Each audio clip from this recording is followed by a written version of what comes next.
ఆర్యన్ని అనకొండలా చుట్టుకుపోయింది హారిక. అయినా ఎటువంటి రియాక్షన్ లేకుండా హారికని దూరం జరిపి బేబీని కిస్ చేసి తన పేరెంట్స్‌కి ఇచ్చి వెళ్తుంటే, ఆర్య నన్ను క్షమించు. I am sorry. నేను తప్పు చేశాను. ఈ ఒక్కసారికి మన్నించు. మళ్ళీ లైఫ్‌లో ఎప్పుడూ నిన్ను దాటి వెళ్ళను. ప్లీజ్ అని కాళ్ళ మీద పడబోయింది ఏడుస్తూ హారిక. తన కాళ్ళను టచ్ చేయనివ్వకుండా బ్యాక్ స్టెప్ వేశాడు. మొహంలో ఎటువంటి ఎక్స్‌ప్రెషన్స్ లేకుండా ఆర్యన్. ప్లీజ్ ఆర్య, చాలా అలసిపోయాను. ఇంక నా వల్ల కాదు. నా మైండ్‌లెస్ ఆలోచనల వల్లే నిన్ను, బేబీని ఇంత సఫర్ అయ్యేలా చేశాను. క్షమించమనడం చిన్నవాడు. నేను చేసిన దానికి ఏం చేయమంటావో చెప్పు అని. పోనీ చచ్చిపోనా? అప్పుడైనా క్షమిస్తావా? అంటూ బేలగా అడిగింది హారిక. ఆ మాట ఆర్యన్ మనసును మెలిపెడుతున్నా కొంచెం కూడా బెండ్ అవ్వకుండా ఎటో చూస్తున్నాడు. మాట్లాడవా? అని ఏడుస్తూ అడిగి, నేనంటే హాఫ్ బ్రెయిన్ దానిని. నువ్వు ఇంటెలిజెంట్‌వే కదా!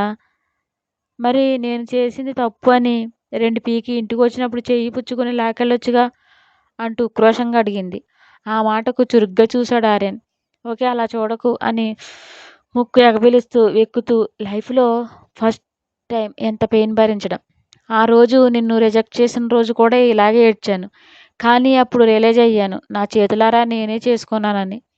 నిన్ను చూడకుండా, మాట్లాడకుండా ఉండలేక దూరంగా పారిపోయా. ఆ యాబ్రాజ్ యాదవ్‌తో మ్యారేజ్ కూడా ఇష్టం లేదు. ఆ చాముండేశ్వరి ఫోర్స్ చేయడంతో తప్పక ఒప్పుకున్నా. నేను నిన్నే ప్రేమిస్తున్నా. లవ్ యూ ఆర్యన్ అంటూ అరిచి, మన బేబీ మీద ఒట్టు వేసి చెబుతున్నా.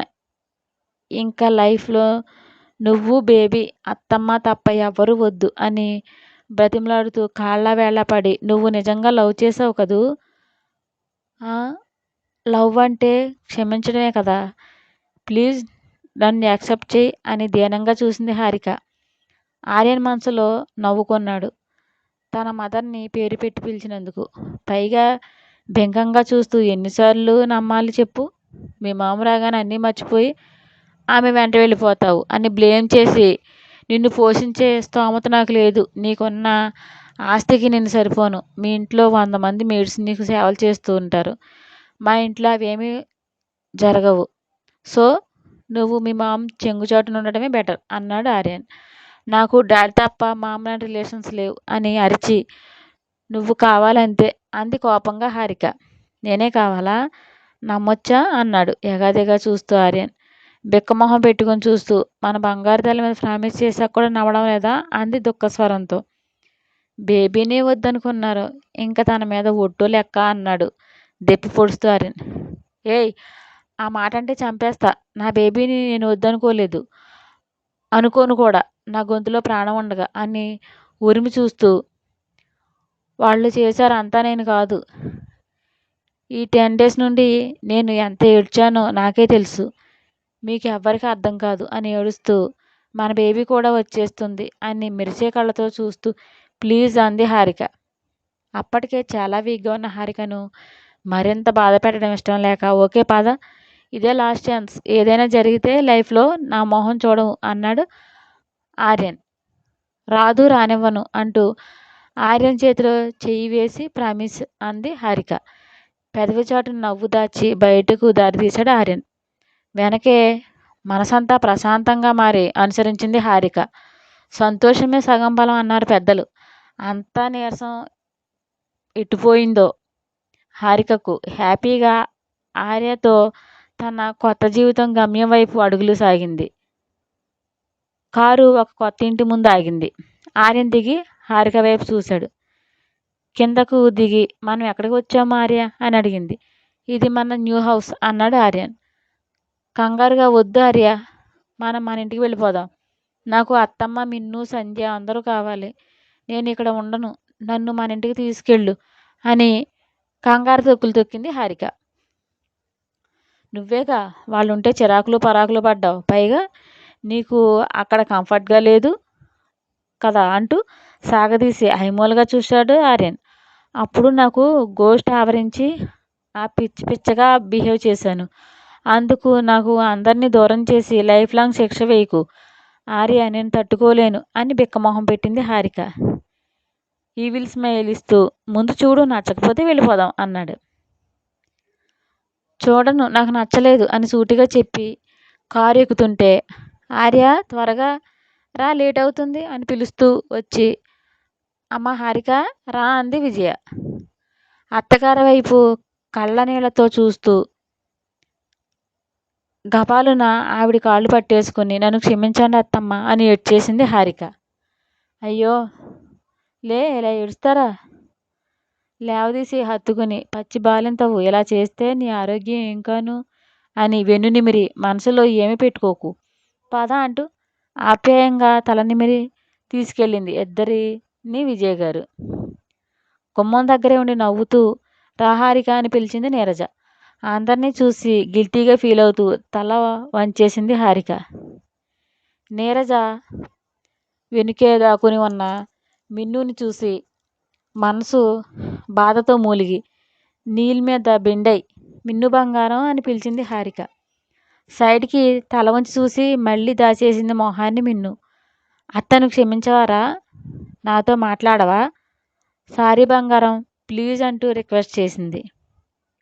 వెనుక నుండి నువ్వు కొడతావు నేను రాను అంది మిన్ను.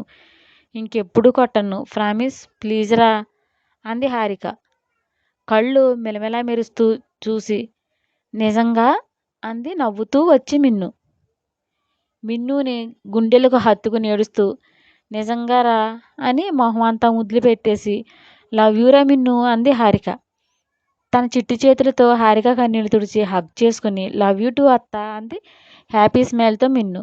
వాళ్ళిద్దరిని అందరూ నవ్వుతూ చూసి పదండి అని అన్నారు. నీరజ సంధ్య చేతులు పట్టుకుని తీసుకెళ్తూ నీకు సర్ప్రైజ్ అని డోర్ ఓపెన్ చేశారు. వాళ్ళని చూస్తూ నాకు సర్ప్రైజ్ ఏంటి అని బెత్తర చూపులు చూసింది హారిక.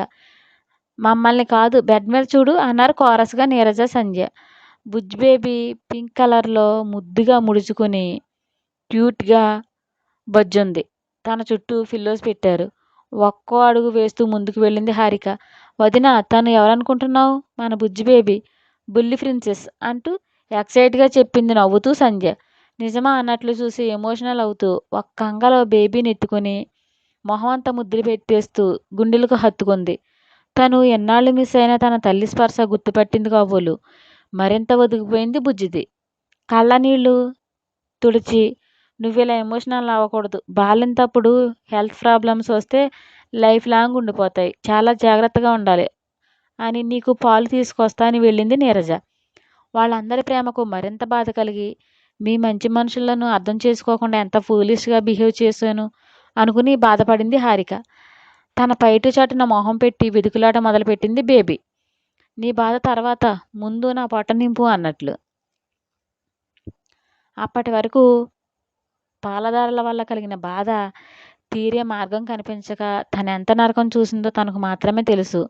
తన బిడ్డ తడుములాట చూసి కొంగు కప్పి హుక్స్ తీసి అమృతధారలను నోటికి అందించింది హారిక.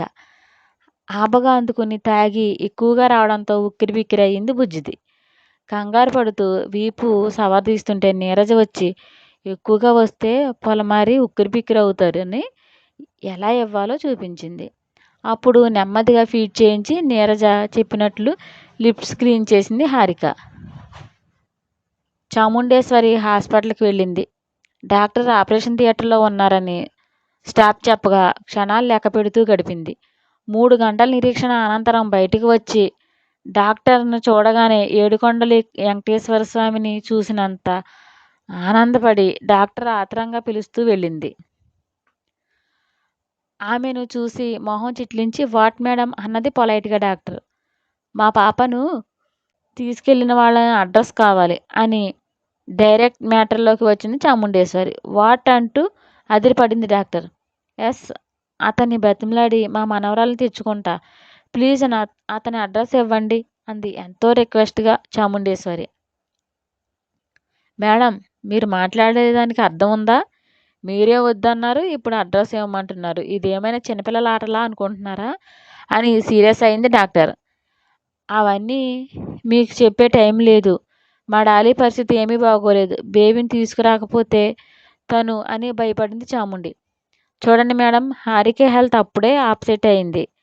మీరు అప్పుడే కేర్ చేయలేదు. మరి ఇప్పుడేంటి కొత్తగా మాట్లాడుతున్నారు అని ఎద్దేవా చేసింది డాక్టర్. మా డాలీకి తన బేబీ బ్రతికే ఉందని తెలిసింది. అందుకే ప్లీజ్ అని ఒక గంట సేపు బ్రతిమలాడింది చాముండేశ్వరి. చెప్పుడు మాటలు విని మీకు మీరుగా దిగజారిపోయారు. మీ డాక్టర్ దగ్గర ఆస్తి కోసం కాచు కూర్చునే రాబంధువులు కాదు మనకు కావాల్సింది. మంచి మనసున్న మనుషులు కావాలి. అతను ఏదో చెప్తే తల్లిగా మీ బుద్ధేమైంది? హారిక ఎలా ఏడుస్తున్నా మీరు మీ పంతం స్టేటస్ చూసుకున్నారు. మీ బిడ్డ బాధ మీ తల్లి పేగు కదిలించలేదు.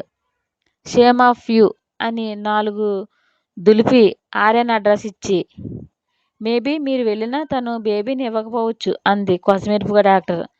అతన్ని రిక్వెస్ట్ చేస్తా, ఇవ్వనంటే కాళ్ళు పట్టుకునైనా బ్రతిమలాడతా అని వెళ్ళింది చాముండేశ్వరి. ఏంటో మనుషులు దూరం అయితే గాని బంధాల విలువ తెలియదు కాబోలు అని నిట్టూర్చింది డాక్టర్.